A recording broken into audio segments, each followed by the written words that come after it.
Hey guys, welcome back to the channel. Thank you guys for watching. In today's video, I'm going to be doing a part 2 of the Q&A that I did like a couple of weeks ago. Some of you guys still had a bunch of questions that you wanted me to answer, so I figured I'm going to do that today. So if you're interested in this video, then keep watching. I do have my little book here, so I'm going to be referring to this for the questions. Don't mind the mess in the back. I am packing. I do leave to Camp Bullis on Monday, so let me tell you, my schedule has been extremely crazy. This video was supposed to go out like 2-3 weeks ago, but I've been so busy, like I had no time to actually sit down and film anything. So today really is my only free day that I can actually do this video, so I'm gonna make sure that this is up by today. Okay, so again, thank you guys so much for being patient with me. I really appreciate it so much. The first question that I have here says, what do the tests at BMT cover? So at basic training, you will only have one test, which is your end of course test, and everything else that you get tested on is called progress check. And basically you'll have a whole bunch of classes and they'll let you know whether it's for a PC, progress check, or for the end of course test. So during those classes, you want to make sure that you pay attention like 100%. During class time, you will like have the tendency to fall asleep because classes do run long and some classes are actually very warm, and also the amount of people that's inside the classroom tends to make the classroom very, very warm, so you do get sleepy.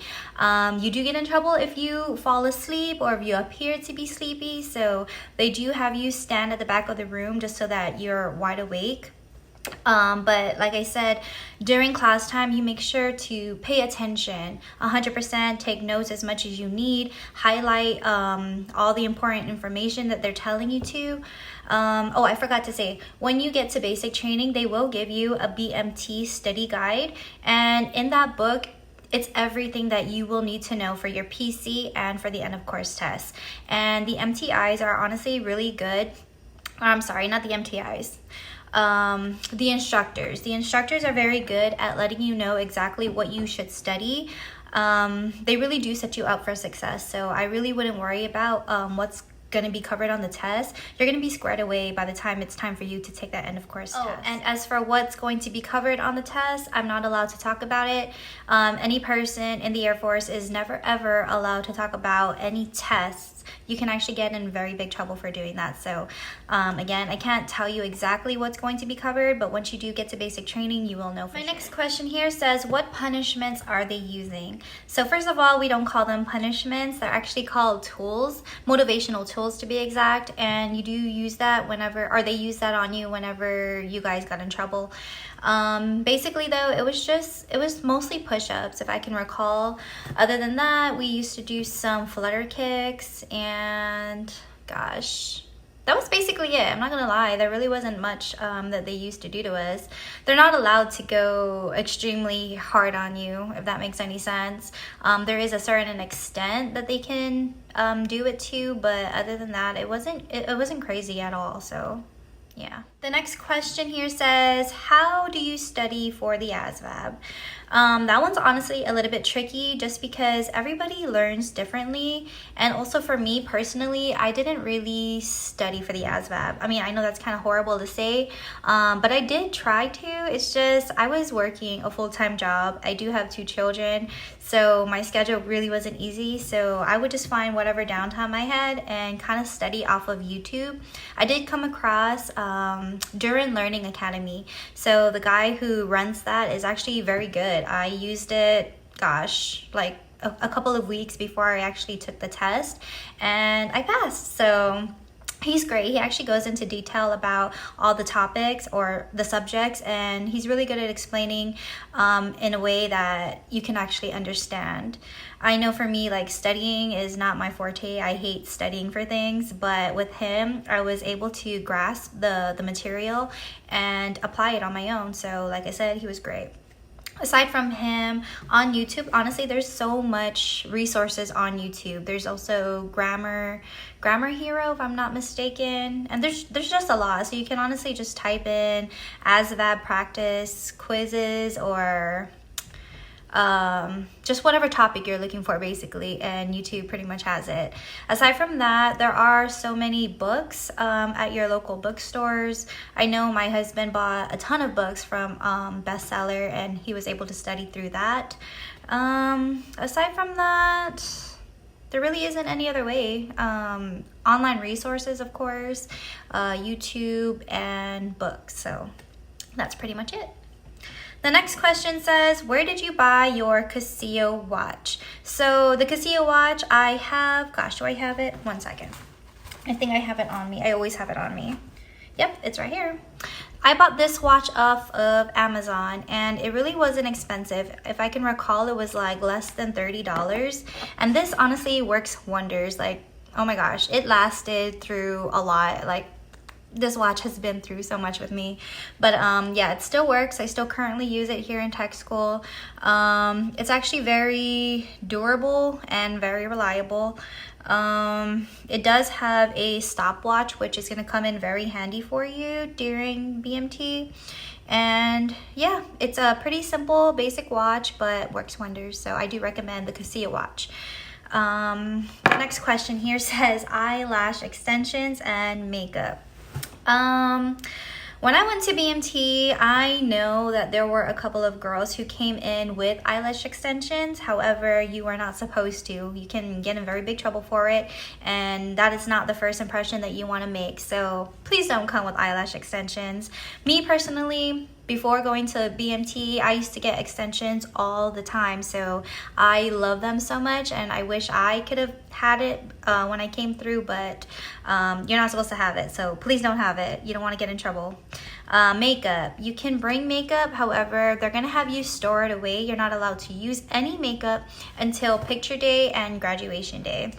Those are the only 2 times you are authorized to use makeup. Oh, one more thing about makeup, it has to be neutral or natural colored makeup. So you can't have anything crazy, no dark eyeshadow, no dark lipstick or what have you. So neutral, natural makeup, that is it, okay?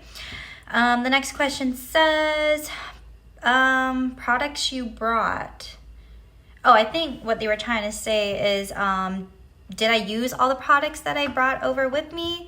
To be honest, I brought way too much. Like, I don't know what I thought I was packing for, but I packed a ton of things, and I wasn't able to use any of it. If I can recall, I don't remember actually keeping anything that I brought, because the thing about it is when you bring products, it has to be a certain size for one, and it also has to be in the original container. So I know a lot of the products that I brought, I wanted to transfer them to a smaller container just so that my bag wouldn't be so heavy, but because I transferred them to another bottle, it didn't have the contents of what was inside the bottle, so I wasn't allowed to keep them.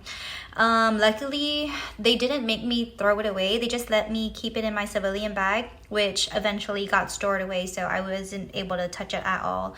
You're also not allowed to bring anything that contains alcohol or aerosol. So just go ahead and keep that in mind.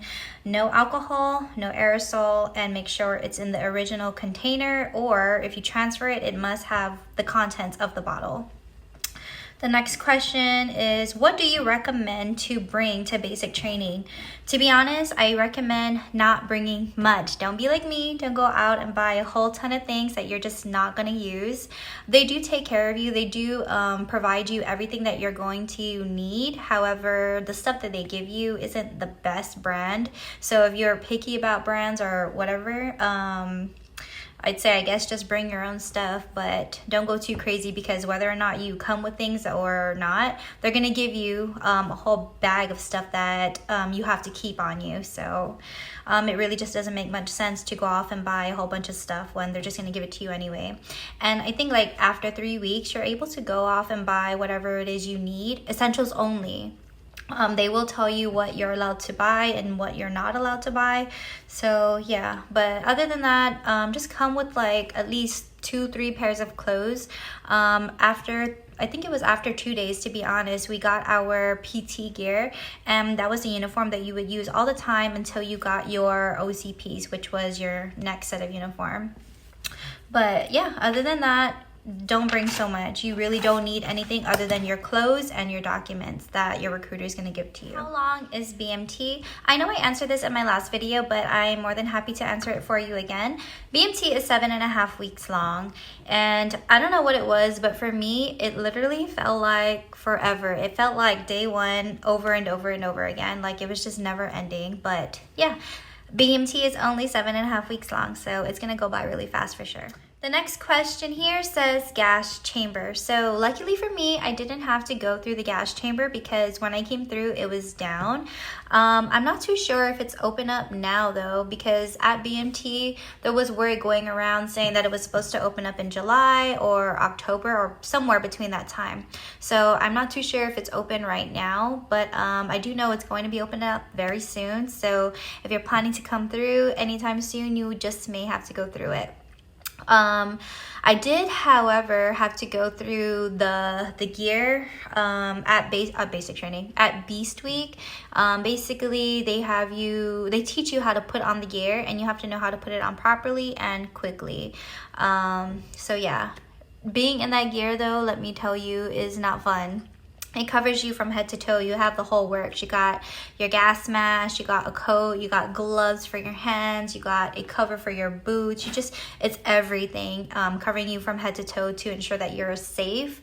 But yeah, you had to be in that gear for a hot minute, and it was not fun. I know some people felt like passing out. I was one of those people. Like, it makes you feel claustrophobic. It's extremely hot and just not fun. So if you have to go through the gas chamber in that gear, oh my God, I don't know how that's gonna play out for you, but good luck to you if you have to do that.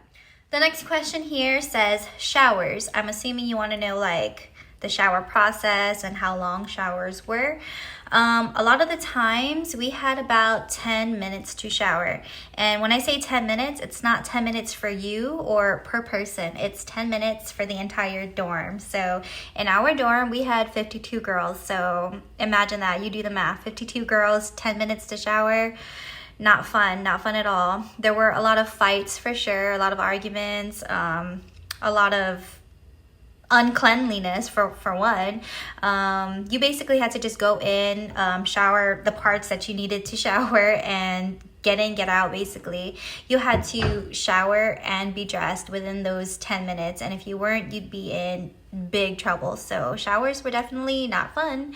I honestly don't even recall a time where I felt clean. So it wasn't until after we graduated that I was able to take normal showers again. So that was pretty sad. But other than that, showers, you're not gonna even care. Like, a lot of people also ask me, did you feel insecure during shower time or what have you? During the first few times that I had to shower, of course, like, we're showering with strangers, you're gonna feel insecure, you're gonna feel weird, right? But after like a couple of days, you're gonna be just fine. You're gonna be like, what the hell ever, I don't give a crap. I'm gonna get in, shower, and do whatever I have to do to just, yeah, get in, get out, shower, be clean. But yeah, there's really not much to say about it. It just depends on whatever time your MTIs give you, but a lot of the times for us it was about 10 minutes. And yeah, I don't think there's really much to say on that. Yeah, last question. Overall experience at BMT. Overall, I honestly can say I loved BMT. I wouldn't want to do it again for sure, but I did love it. Like, looking back at it now, seeing where I'm at right now here in tech school, I do wish that I was still at basic training just because of how simple things used to be. You're not going to realize that though going into basic training. You're going to be like, this is the worst time of my life, I just want to get out and all this crap. But honestly, like, enjoy your time while you're there. Like, things are super simple. You literally just have to do exactly what you're told, and you're being told exactly what to do, how to do it, and when to do it. Like, there's nothing you have to like actually think about except doing the things that they tell you to do. But yeah, I do wish that I was still at basic training. I mean, I don't know what it was, but I do miss the people.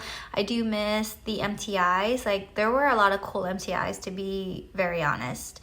And honestly, basic training went by extremely fast. And as I've said, it's gonna feel like a lifetime when you're there, but once you're done and once you graduate, you're gonna be like, holy crap, that was super fast. Like, where did the time go? But yeah, my experience was honestly fun.